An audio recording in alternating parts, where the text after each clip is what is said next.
राधे राधे दोस्तों, खाना मस्त चैनल में आप सभी लोगों का स्वागत है। आज मैं आप लोगों के लिए खास वीडियो लेके आई हूँ जिसमें मैं आप लोगों को बताऊंगी कि शारदीय जो नवरात्रि आ रहे हैं हमारे, तो उनमें माता की चौकी लगाने से पहले रखें हम इन बातों का ध्यान, वरना माँ हो जाएगी नाराज।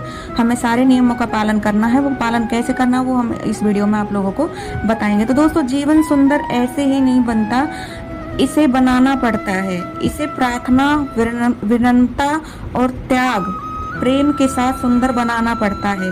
जीवन को सुंदर बनाने के लिए हमें अपने इष्ट के चरणों में शरणागत लेनी चाहिए, और इष्ट के चरणों में शरणागत लेने के लिए हमें अपने इष्ट के पूजा से जो जुड़ी जितनी सारी जानकारी है और जो भी है उनका सभी का हमें पालन करना चाहिए। तो दोस्तों, वीडियो के अंत तक जाएं, वीडियो को स्किप करके ना देखें, नहीं तो आधा अधूरा समझ में आएगा। चैनल को लाइक सब्सक्राइब जरूर कर दें और बेल आइकन का बटन दबाना ना भूलें, जिससे कि आने वाली नोटिफिकेशन आप लोगों के पास जरूर पहुंचे। तो दोस्तों, ये माता की चौकी लगाने से पहले हमें कौन से नियमों का पालन करना है जिससे माँ हमें खुश होकर, आनंदित होकर हमें आशीर्वाद दे।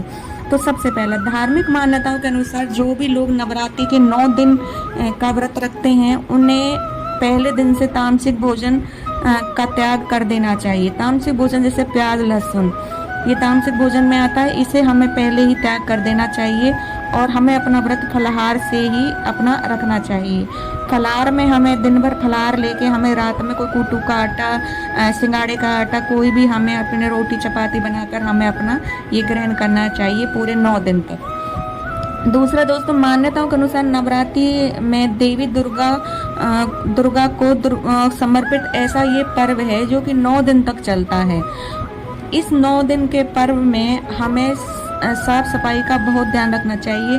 हमें अपने घर में स्वच्छता बनाए रखनी चाहिए, क्योंकि 9 दिन तक देवी माँ, दुर्गा माँ हमारे घर में वास करती है, और हमें उठते बैठते खाते पीते हम साफ सफाई, हमारे माता सबका दर्शन करती है, और पूरे 9 दिन तक हमारे पास में माँ हमारे घर में रहती है। तो इस दौरान हमें स्वच्छता का बहुत ध्यान रखना चाहिए।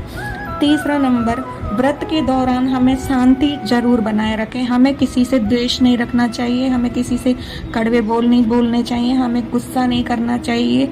हमें बिल्कुल शांत और मौन, ज़्यादातर मौन रह के हमें माता की भक्ति में रहकर हमें ये व्रत पूरे 9 दिन तक हमें अपना पूर्ण करना चाहिए। इससे माता बहुत खुश होती है और बहुत ही आशीर्वाद देकर हमें जाती है।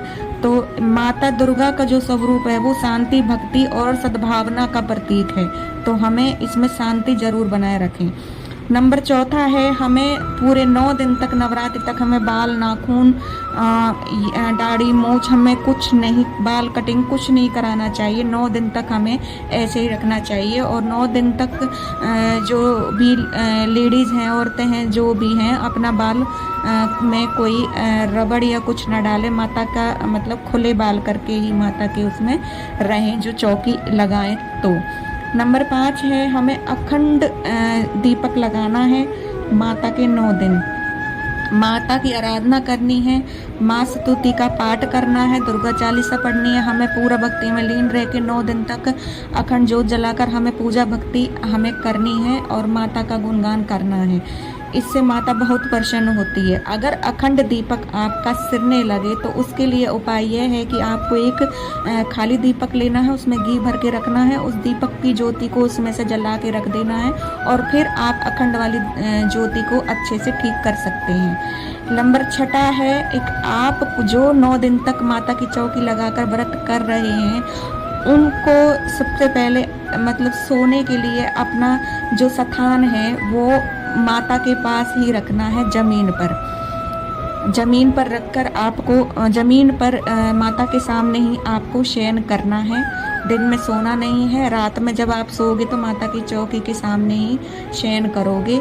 यही सारे नियम हैं जो कि 9 दिन तक पालन करने पड़ते हैं। और जो 7वां है, सातवां उपाय है कि आपको माता जब आपके 9 दिन माता घर में रहेगी तो 9 दिन तक आपको घर सूना नहीं छोड़ना है। अगर आपको किसी कारणवश जाना पड़ जाए बाहर तो किसी ना किसी घर में से कोई ना कोई एक सदस्य माता के पास जरूर रहे, क्योंकि माता आपको बार बार मैं बोल रही 9 दिन तक आपके घर में वास करती है। तो आपको चौकी लगाकर 9 दिन तक आपको अपना घर सूना नहीं छोड़ना चाहिए। राधे।